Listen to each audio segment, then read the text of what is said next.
श्रीविष्णुपञ्जरस्तोत्रम्। श्रीगणेशाय नमः। ॐ अस्य श्रीविष्णुपञ्जरस्तोत्रमन्त्रस्य नारद ऋषिः अनुष्टुप् छन्दः। श्रीविष्णुः परमात्मा देवता, अहं बीजं सोऽहं शक्तिः। ॐ ह्रीं कीलकं मम सर्वदेहरक्षार्थं जपे विनियोगः। नारद ऋषये नमः मुखे, श्रीविष्णुपरमात्मदेवतायै नमः हृदये। अहं बीजं गुह्ये सोऽहं शक्तिः पादयो। ॐ ह्रीं कीलकं पादाग्रे।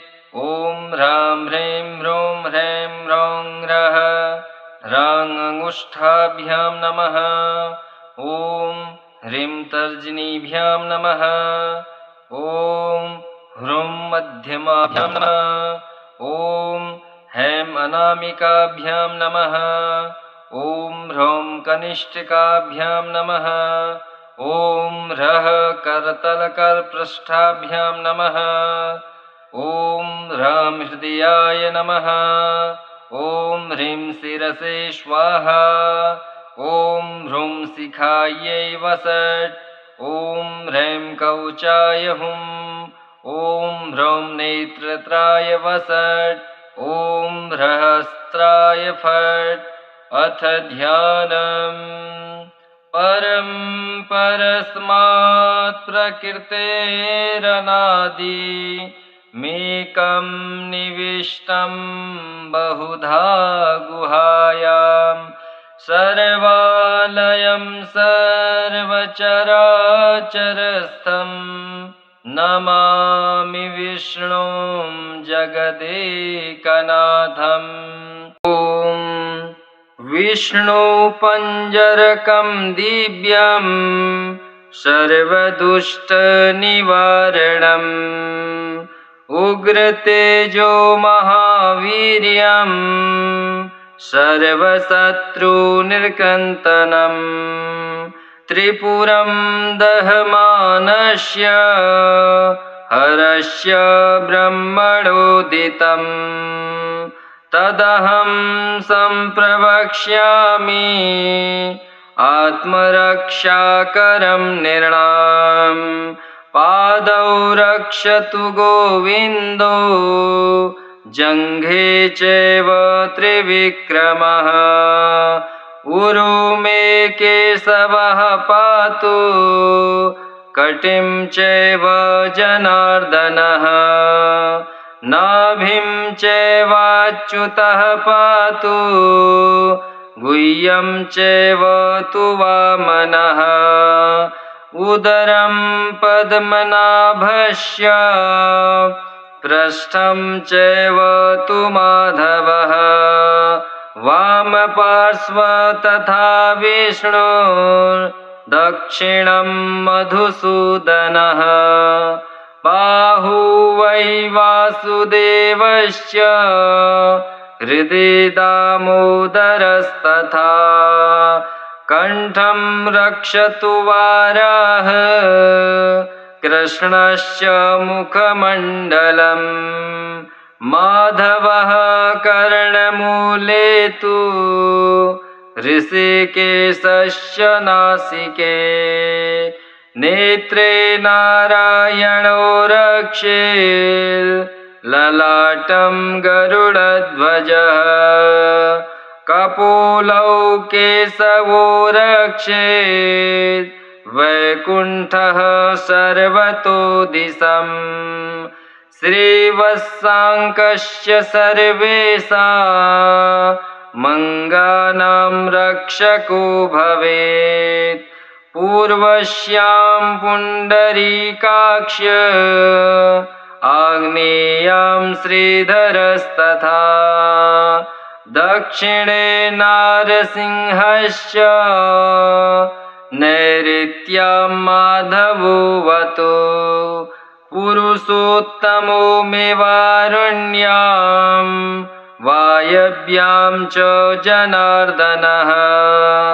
गदाधरस्तु कौबेर्या मीशान्यां पातु केशवः आकाशे च गदा पातु पाताले च सुदर्शनम् सन्नद्धः सर्वगात्रेषु प्रविष्टो विष्णुपञ्जरः विष्णुपञ्जरविष्टोऽहं विचरामि महीतले राजद्वारे पथे घोरे संग्रामे शत्रुसङ्कटे नदीषु च रणे चैव चोरव्याघ्रभयेषु च डाकिनी प्रेतभूतेषु भयं तस्य न जायते रक्ष रक्ष महादेव रक्ष रक्ष जनेश्वर रक्षन्तु देवता सर्वा ब्रह्म विष्णु महेश्वरा जले रक्षतु वाराह स्थले रक्षतु वामनः अट्टभ्यां नारसिंहश्च सर्वतः पातु केशवः दिवा रक्षतु मां सूर्यो रात्रौ रक्षतु चन्द्रमा पन्थानं दुर्गमं रक्षेत् सर्वमेव जनार्दनः रोगविघ्नहतश्चैव ब्रह्मः गुरुतल्पगः स्त्रीहन्ता बालघाती च सुरापो वृषलीपतिः मुच्यते सर्वपापेभ्यो यः पठेन्नात्र संशयः अपुत्रो लभते पुत्रं धनार्थी लभते धनं विद्यार्थी लभते विद्यां मोक्षार्थी लभते गतिम् आपदो हरते नित्यं विष्णुस्तोत्रार्थसम्पदा यतस्विदं पठते स्तोत्रं विष्णुपञ्जरमुत्तमम् मुच्यते सर्वपापेभ्यो विष्णुलोकं स गच्छति गोसहस्रफलं तस्य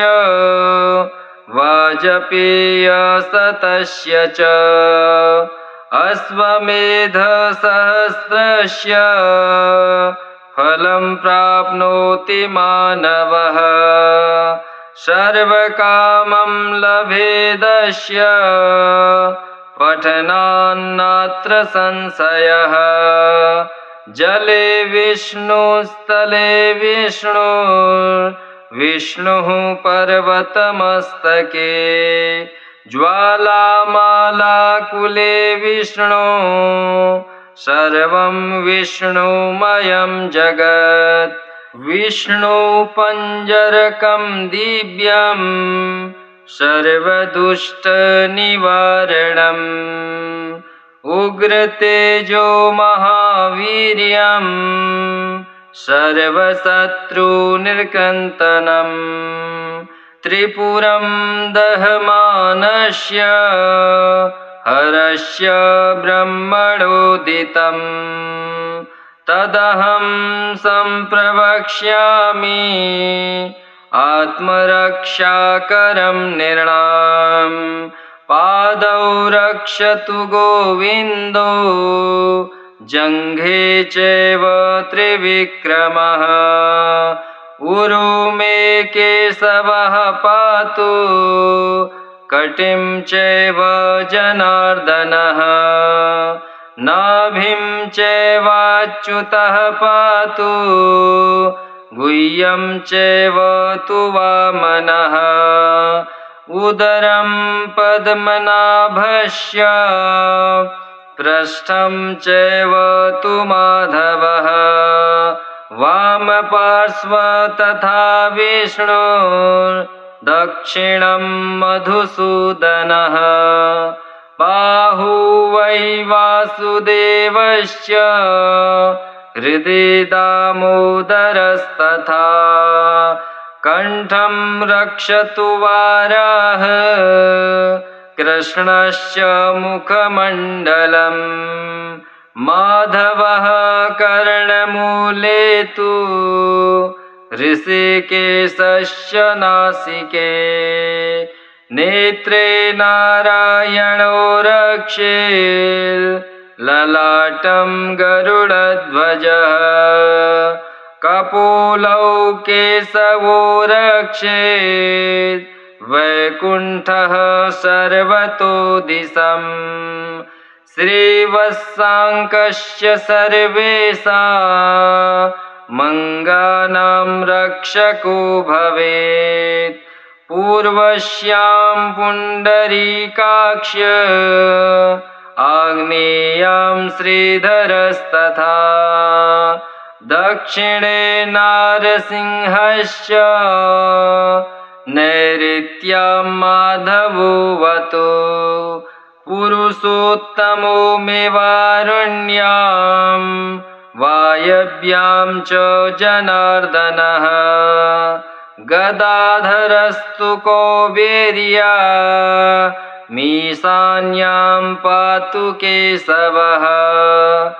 आकाशे च गदा पातु पाताले च सुदर्शनम् सन्नद्धः सर्वगात्रेषु प्रविष्टो विष्णुपञ्जरः विष्णुपञ्जरविष्टोऽहं विचरामि महीतले राजद्वारे पथे घोरे संग्रामे शत्रुसङ्कटे नदीषु च रणे चैव चोरव्याघ्रभयेषु च डाकिनी प्रेतभूतेषु भयं तस्य न जायते रक्ष रक्ष महादेव रक्ष रक्ष जनेश्वर रक्षन्तु देवता सर्वा ब्रह्म विष्णु महेश्वरा जले रक्षतु वाराह स्थले रक्षतु वामनः अट्टभ्यां नारसिंहस्य सर्वतः पातु केशवः दिवा रक्षतु मां सूर्यो रात्रौ रक्षतु चन्द्रमा पन्थानं दुर्गमं रक्षेत् सर्वमेव जनार्दनः रोगविघ्नहतश्चैव ब्रह्मः गुरुतल्पगः स्त्रीहन्ता बालघाती च सुरापो वृषलीपतिः मुच्यते सर्वपापेभ्यो यः पठेन्नात्र संशयः अपुत्रो लभते पुत्रं धनार्थी लभते धनं विद्यार्थी लभते विद्यां मोक्षार्थी लभते गतिम् आपदो हरते नित्यं विष्णुस्तोत्रार्थसम्पदा यतस्विदं पठते स्तोत्रं विष्णुपञ्जरमुत्तमम् मुच्यते सर्वपापेभ्यो विष्णुलोकं स गच्छति गोसहस्रफलं तस्य वाजपेयशतस्य च अश्वमेधसहस्रस्य फलं प्राप्नोति मानवः सर्वकामं लभेदस्य पठनान्नात्र संशयः जले विष्णुस्थले विष्णु विष्णुः पर्वतमस्तके ज्वालामालाकुले विष्णु सर्वं विष्णुमयं जगत् विष्णुपञ्जरकं दिव्यं सर्वदुष्टनिवारणम् उग्रतेजो महावीर्यं सर्वशत्रुनिर्कन्तनम् त्रिपुरं दहमानस्य हरस्य ब्रह्मणोदितं तदहं सम्प्रवक्ष्यामि आत्मरक्षाकरं नृणाम् पादौ रक्षतु गोविन्दो जङ्घे चैव त्रिविक्रमः उरु मे केशवः पातु कटिं चैव जनार्दनः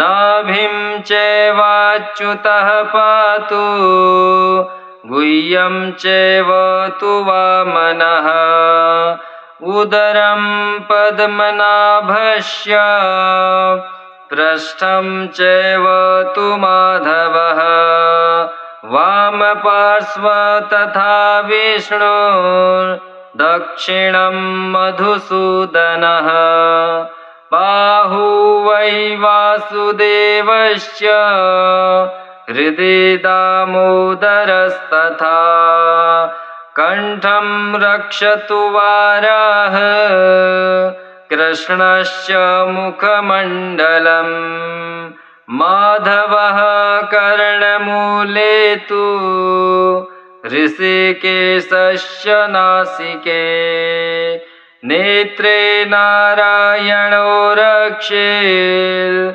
ललाटं गरुडध्वजः कपोलौ केशवो रक्षेत् वैकुण्ठः सर्वतो दिशम् श्रीवत्साङ्कस्य सर्वेषां मंगानां रक्षको भवेत् पूर्वस्यां पुण्डरीकाक्ष आग्नेयां श्रीधरस्तथा दक्षिणे नारसिंहस्य नैऋत्यां माधवोऽवतु पुरुषोत्तमो मेवारण्यां वायव्यां च जनार्दनः गदाधरस्तु कौबेर्या मीशान्यां पातु केशवः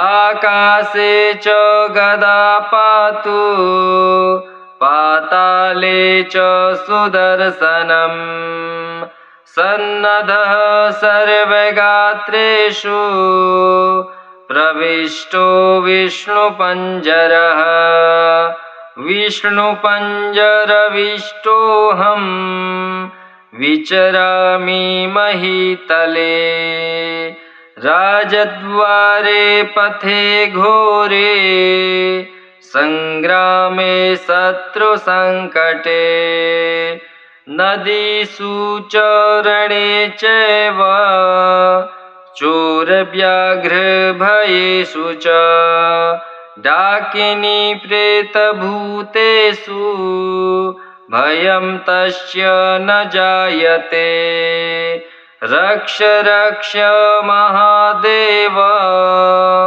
रक्ष रक्ष जनेश्वर रक्षन्तु देवता सर्वा ब्रह्म विष्णु महेश्वरा जले रक्षतु वाराह स्थले रक्षतु वामनः अट्टभ्यां नारसिंहश्च सर्वतः पातु केशवः दिवा रक्षतु मां सूर्यो रात्रौ रक्षतु चन्द्रमा पन्थानं दुर्गमं रक्षेत् सर्वमेव जनार्दनः रोगविघ्नहतश्चैव ब्रह्मः गुरुतल्पगः स्त्रीहन्ता बालघाती च शूरापो वृषलीपतिः मुच्यते सर्वपापेभ्यो यः पठेन्नात्र संशयः अपुत्रो लभते पुत्रं धनार्थी लभते धनं विद्यार्थी लभते विद्यां मोक्षार्थी लभते गतिम् आपदो हरते नित्यं विष्णुस्तोत्रार्थसम्पदा यतस्विदं पठते स्तोत्रं विष्णुपञ्जरमुत्तमम् मुच्यते सर्वपापेभ्यो विष्णुलोकं स गच्छति गोसहस्रफलं तस्य वाजपेयशतस्य च अश्वमेधसहस्रस्य फलं प्राप्नोति मानवः सर्वकामं लभेदस्य पठनान्नात्र संशयः जले विष्णु स्थले विष्णु विष्णुः पर्वतमस्तके ज्वालामालाकुले विष्णु सर्वं विष्णुमयं जगत् विष्णु पञ्जरकं दिव्यं सर्वदुष्टनिवारणम् उग्रतेजो महावीर्यं सर्वशत्रुनिर्कन्तनं त्रिपुरं दहमानस्य हरस्य ब्रह्मणोदितं तदहं सम्प्रवक्ष्यामि आत्मरक्षाकरं नृणाम् पादौ रक्षतु गोविन्दो जङ्घे चैव त्रिविक्रमः उरु मे केशवः पातु कटिं चैव जनार्दनः नाभिं चैवाच्युतः पातु गुह्यं चैव तु वामनः उदरं पद्मनाभस्य पृष्ठं चैव तु माधवः वामपार्श्व तथा विष्णु दक्षिणं मधुसूदनः बाहु वै वासुदेवश्च हृदि दामोदरस्तथा कण्ठं रक्षतु वाराह कृष्णश्च मुखमण्डलम् माधवः कर्णमूले तु ऋषिकेशस्य नासिके नेत्रे नारायणो रक्षेत्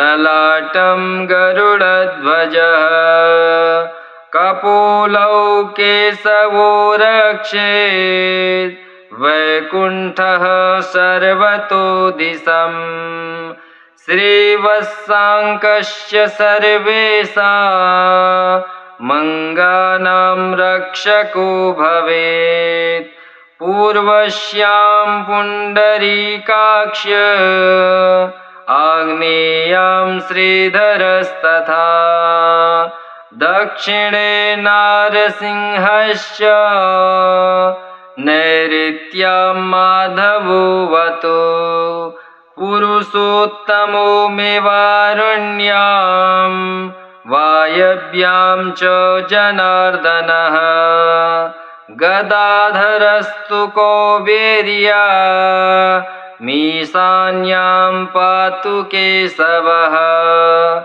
आकाशे च गदा पातु पाताले च सुदर्शनम् सन्नद्धः सर्वगात्रेषु प्रविष्टो विष्णुपञ्जरः विष्णुपञ्जरविष्टोऽहं विचरामि महीतले राजद्वारे पथे घोरे संग्रामे शत्रुसङ्कटे नदीषु च रणे चैव चोरव्याघ्रभयेषु